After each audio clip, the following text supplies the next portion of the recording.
Movie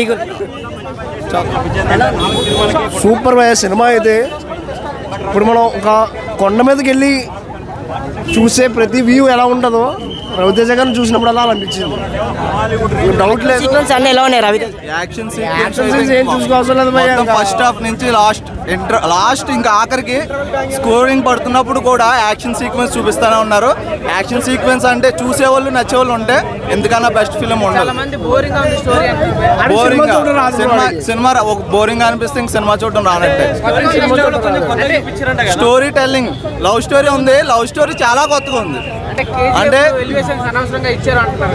elevations అనవసరంగా ఇంకా అసలు అనవసరం ఎలివేషన్ అంటూ లేదు అసలు. సినిమా ఫస్ట్ హాఫ్ అయిన తర్వాత సెకండ్ హాఫ్ స్టార్ట్ అయిన తర్వాత ఉంటుంది ఇంకా గూస్ బంప్స్ వస్తూ ఉంటాయి ప్రతి ఒక్కరికి. బ్యాక్గ్రౌండ్ స్కోర్ కొట్టారు ఇంకా అదైతే మతిపోయింది అంతే. లాస్ట్ స్క్రోలింగ్ వస్తున్న పేర్లు వస్తున్నప్పుడు కూడా బ్యాక్గ్రౌండ్ స్కోర్ అదిరిపోయింది. ఇంకా అసలు ఈ సినిమా పాన్ ఇండియా కాదు.